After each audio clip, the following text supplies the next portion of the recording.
Assalamualaikum warahmatullahi wabarakatuh. Perkenalkan, nama saya Alma Yuspita dengan NIM 211420099.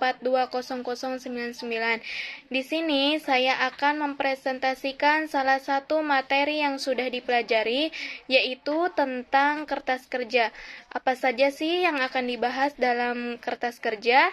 Yang pertama itu ada pengertian kertas kerja, yang kedua ada kepemilikan kertas kerja dan kerahasiaan informasi dalam kertas kerja. Yang ketiga ada faktor-faktor yang harus diperhatikan oleh auditor dalam pembuatan kertas kerja yang baik. Yang keempat itu ada tipe kertas kerja. Yang kelima ada susunan kertas kerja. Dan yang terakhir yang keenam ada pengarsipan kertas kerja. Baik, materi yang pertama ini ada pengertian kertas kerja. Apa sih yang dimaksud dengan kertas kerja ini? Kertas kerja adalah catatan-catatan yang diselenggarakan auditor mengenai audit yang ditempuhnya, pengujian yang dilakukannya, informasi yang diperolehnya, dan kesimpulan yang dibuatnya sehubungan dengan auditnya.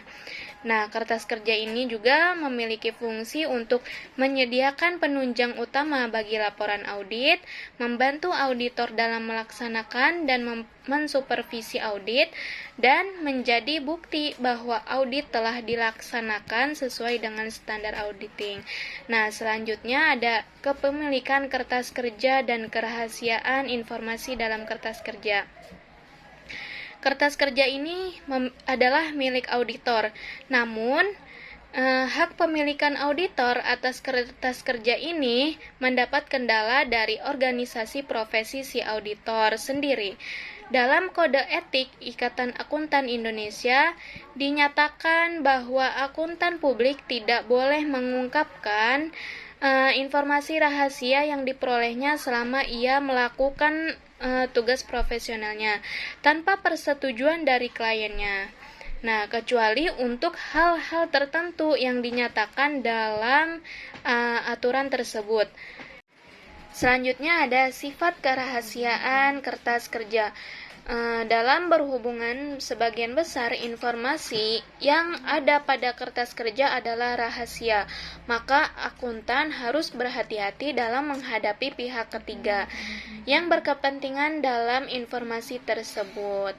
Pihak-pihak tersebut biasanya pesaing-pesaing atau kompetitor.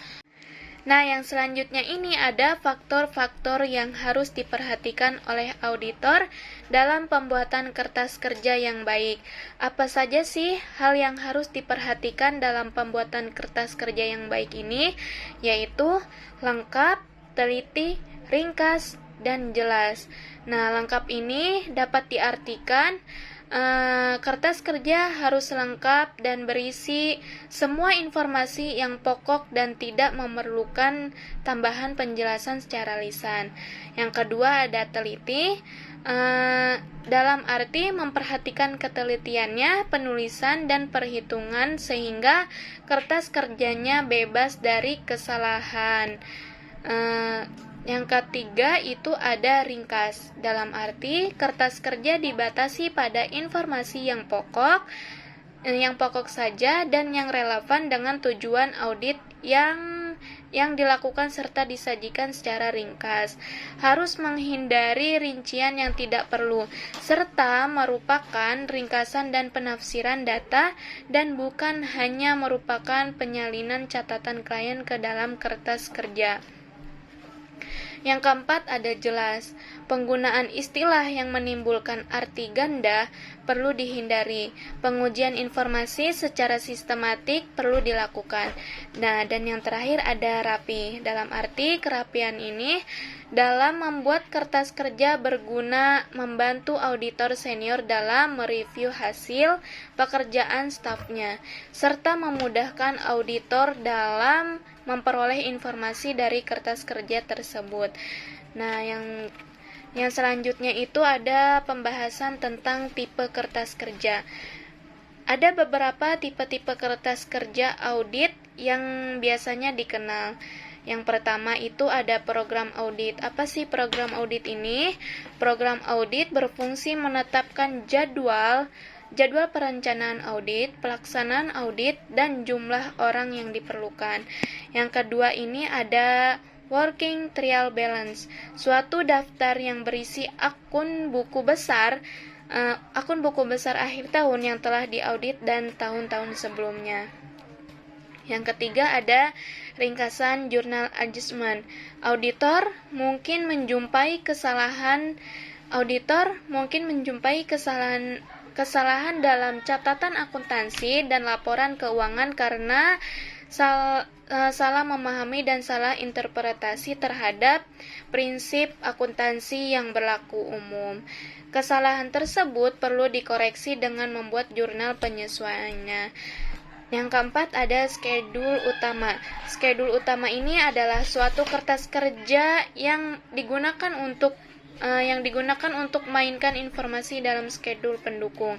Nah, yang terakhir ini ada schedule pendukung. Apa sih schedule pendukung itu? Schedule pendukung harusnya dicantumkan pekerjaan yang telah auditor dalam memverifikasi dan analisis. Pembahasan selanjutnya yaitu ada susunan kertas kerja. Tujuannya disusun secara sistematik dan dalam urutan logis adalah untuk memudahkan review atas kertas kerja yang dihasilkan oleh asisten atau staf auditor. Urutannya adalah yang pertama ada draft laporan audit atau audit report, yang kedua ada laporan keuangan auditan, yang ketiga ringkasan informasi bagi review, yang keempat program audit, yang kelima laporan keuangan atau lembar kerja yang dibuat oleh klien. Nah, yang keenam ini ada ringkas jurnal adjustment, yang ketujuh working trial balance, yang kedelapan schedule utama, dan yang kesembilan ada schedule pendukung. Baik, selanjutnya pembahasan yang terakhir yaitu ada pengarsipan kertas kerja. Arsip permanen yang biasanya berisi data yang diperkirakan akan berguna bagi auditor pada banyak penugasan di masa untuk klien yang bersangkutan. Nah, yang kedua ini ada arsip tahun berjalan yang biasanya berisi tentang informasi penguat yang berhubungan dengan pelaksanaannya program audit pada tahun berjalan. Cukup sekian yang dapat saya sampaikan. Kurang dan lebihnya mohon maaf. Wassalamualaikum warahmatullahi wabarakatuh.